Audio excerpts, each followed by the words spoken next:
Hello, everyone, and thank you for tuning in. Today, we're going to be looking at the state of altcoins. If you like this video and the other videos that I make on this channel, be sure to hit the like button down below and also consider subscribing.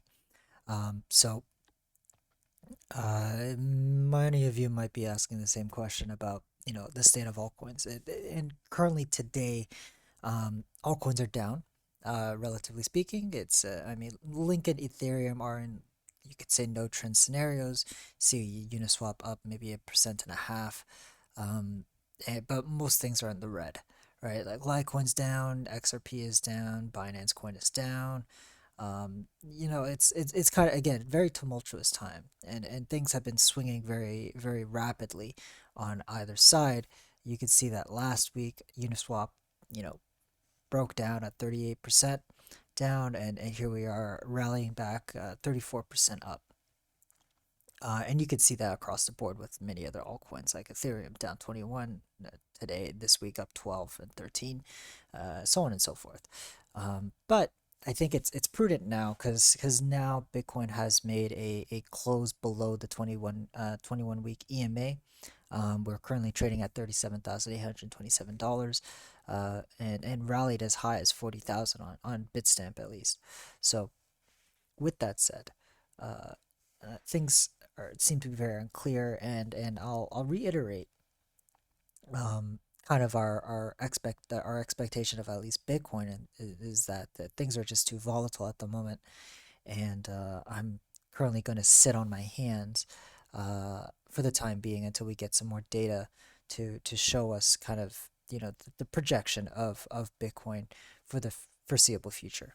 At the moment right now, if we just take it at face value, we know that Bitcoin dropping below the 20-week moving average will result in negative effects across the board on altcoins, and with Bitcoin will struggle to try to get it back above the 21 with to the 20-week moving average, and we could potentially be here for quite a while.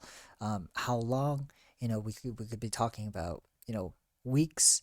We could be talking about months. I don't think we're going to be talking about years, but months is kind of where I'm leaning towards. Even if we take this move, for example, in 2019, we know that Bitcoin, it took Bitcoin at least two attempts to get back above the 20-week moving average to get back bullish. And it took about 217 days, about 31 weeks. And at the time of 2013, obviously it was a little shorter. But we're talking about one attempt above the 20-week moving average, and that attempt did break and broke bullish, and that took 49 days, about 7 weeks. Currently, we're in our second week below the 20-week moving average. So, regardless on if you think it's weeks or months, maybe even days, we're still talking about a timeline that's not happening now, in my opinion. With that said, let's take the current data that we have in regards to the altcoin market, with our trusty Bitcoin dominance tool, as well as total 2 divided by the BLX. So first, let's take a look at Bitcoin dominance, and here we see that the chart is measured out in a way in percentage terms, so 0 to 100. Currently, Bitcoin dominance is trading at 44-45% Bitcoin dominance, so 45% of the entire market cap of the entire cryptocurrency market is dedicated to Bitcoin at the moment. We bounced at the 40% range, so to speak, and we're moving on up. Now we are down for this week. We're down, 2.31 percentage points, and I think it goes to show that, currently we don't know the direction right now. My assumption is that we're going to be heading up, and there's multiple factors for this. One, amazing altcoin season, simply amazing.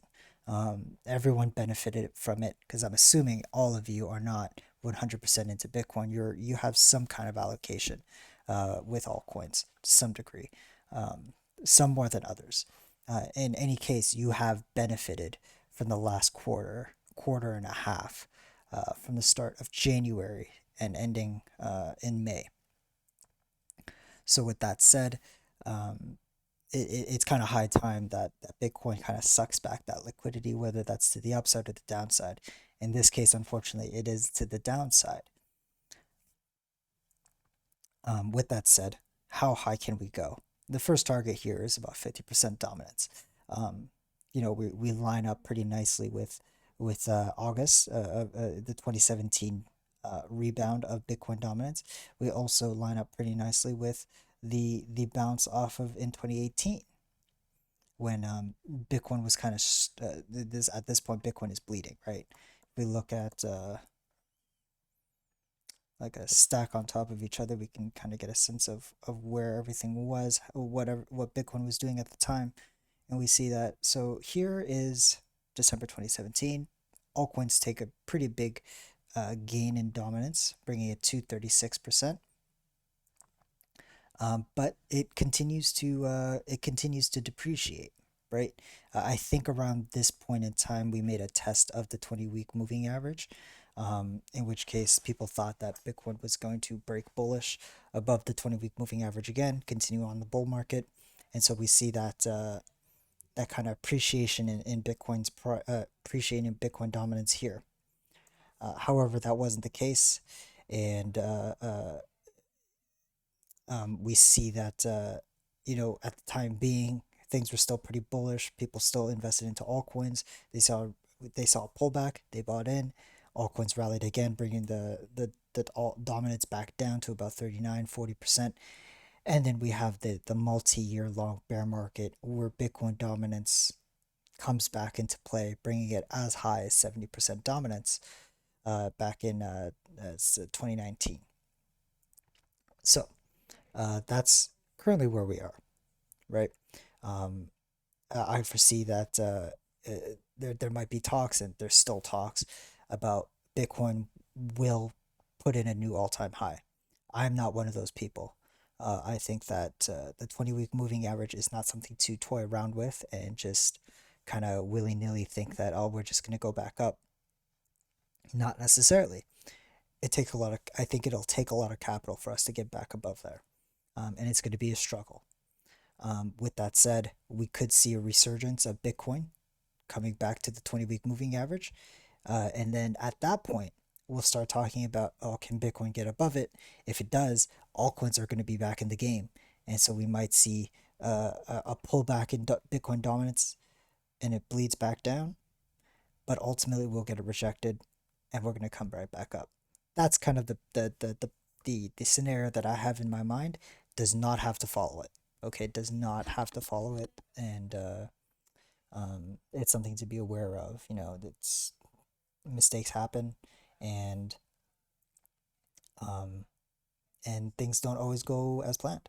With that said, let's go back to total two divided by the BLX. So this is the total cryptocurrency market cap of all coins, excluding Bitcoin, divided by Bitcoin's price. And so obviously there are not 22 million Bitcoin in circulation, um, nor was there one of 28, right? We know that there's less than that. However, this kind of denominates the altcoin market cap denominated in Bitcoin, which I think is an important metric. It's something to go along with the Bitcoin dominance. And so you'll see something very interesting. We peaked out at the prior all-time high back in 2018. This point in time, this is when, so we look here to December 2017. This is when Bitcoin made its peak at $20,000. And then we saw a surge in altcoins. This is what brought Ethereum to $1,400 and a number of altcoins to their all-time highs. We peaked there. We peaked at 28 million, almost on the dot. It's it's an interesting sight to see, but we're heading back down. This is kind of like the chart that I want to focus on going forward. And we could see that there are points of resistance that we saw and one point of support at this region here. And I remember talking, but the last time we were talking about this chart, we talked about how there might be potentially some resistance at this level. Cut right through it. but that doesn't mean it always has to cut right through it. I believe that we should see some kind of support here, at least for altcoins, back down to maybe between 18 and 15 million Bitcoin. Uh, and again, this is denominated in Bitcoin. It does not, we know that we know that there's not 28 million Bitcoin in circulation. What I'm trying to say is that this is how we can see the strength of altcoins in comparison to Bitcoin, and especially when Bitcoin is 45% dominance, it makes up a pretty good chunk of the market, and it is something that I personally find very helpful. You want your altcoins to outpace Bitcoin. You want to outpace Bitcoin, and choosing certain altcoins can help you do that. At the moment right now, we are trending down. And my guess is that we might find some support here. We might trend down even lower, right? You can even expand this region to include this here and the bottom parts of this here. And so this region can be bigger. So we can dip below it, but my first target would be around here. With that said, we have a long way to go, right? We need to drop, like all coin valuations need to drop, even further. We need to drop another 20% roughly, to get to the top of the region, and we'd have to drop about 30% to get to the bottom of the region. So it's a lot of Bitcoin valuation that's going to that needs to disappear in order for us to get there.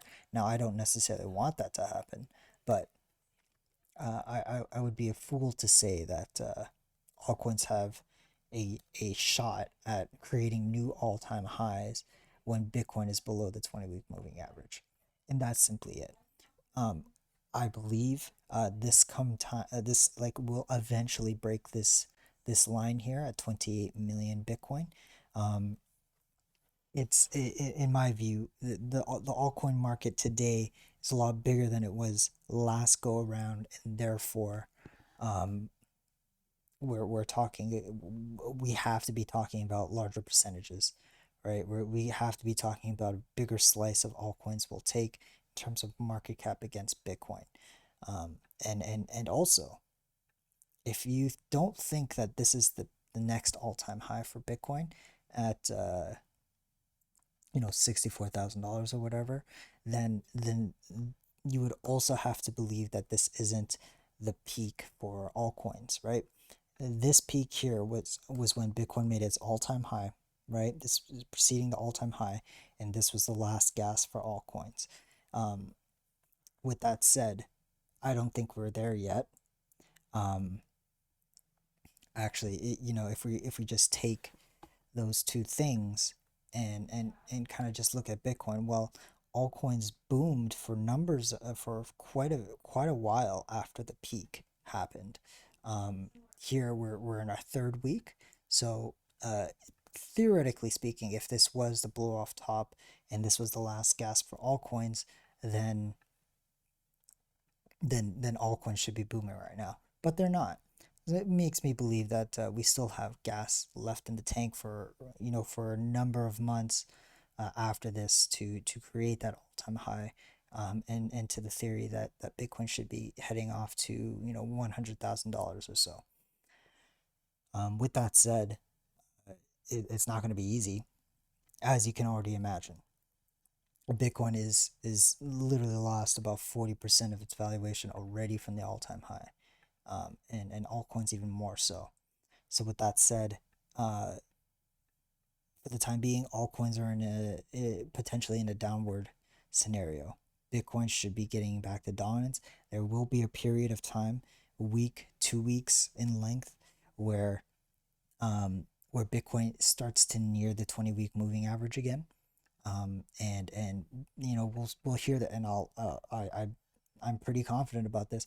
We'll start hearing people start talking about how Bitcoin's going to get above the 20-week moving average so quickly. It's going to be fine. Altcoins are going to be fine. Load up, etc., etc. And um, for me, I might load up at that point, um, too, but I do not believe that that might be the time when Bitcoin is going to break it necessarily. There could be a chance, but when we get below this moving average, the history has shown us that Bitcoin has a tough, hard time, and it's not going to be easy for it to get back above it, and it will be sideswiped because people will see that. People will think, okay, altcoin season is going to be back in business, and then it's we're going to have another event where it gets rejected off the moving average potentially, and then altcoins are going to bleed even further, and people are going to be caught in a hard place.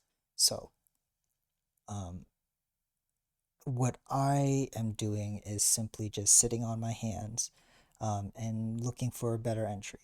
If we go to further down, we go further down. There's your opportunity, there's your entry. And if we don't, well, guess what? I still hold a core position of my altcoins, and I'm still exposed, albeit less exposed than before, but still exposed to some degree that I would benefit from, and so will you. So the game plan, at least for the next at least few weeks, is to just sit on your hands and kind of just if it goes down, take the hit, or if it goes up, great. But not necessarily making any big moves at this point because we simply don't know, and there's not enough data after the breaking of the 20-week moving average to decide if $30,000 is the bottom, if this region is actually going to hold true to be the bottom. We're only in our second weekend within the region. I don't think that that's good enough of a confirmation for me at least to say that this is the bottom, right? I said prior, right? I said that 20 week moving average has to hold, it should hold, and we should bounce back up, and I was wrong. I could be wrong about this region too. It's worked out so far. We'll see how long it holds up. But at the time being, altcoins for the moment, not a thing that I'd want to accumulate at this moment. But I am choosing certain altcoins to increase my position should it go down further. Chainlink is one, and Tezos is another. Maybe Litecoin and XRP if it goes down even further. But even now, I'm quite happy with my allocation to these assets. It's more so about Chainlink and Tezos is my focus on accumulation. Tezos being I was kind of late to the party. I wanted to accumulate at the bottom region down here. I could have last week, but if you watch my other video, my hands were tied, and my Bitcoin was tied up somewhere else, and I couldn't do it. So I missed out on that, unfortunately. Link, the same thing. I would have loved to buy Link at 480, like 48,000 satoshis, but I didn't. Unfortunately, not. You miss some opportunities like that, and in some cases, it's shaky hands, and there's no shame in that. It's hard to put your hard-earned money into an asset onto the downside. It's not easy. But in my case, it was that I simply couldn't. My Bitcoin was tied up elsewhere, and I could not or like make the order. But that's all for today, you guys. Altcoins had a great day yesterday, but it's going to be few and far between, in my opinion, until Bitcoin gives us some clear indication about it. Bitcoin has to get back to normal before all coins get back to normal, in my opinion. And if Bitcoin's not above the 20-week moving average, then altcoins are going to get hit hard, as they've already been. But that's all for today, you guys. Thank you so much for watching. Take care. Bye bye.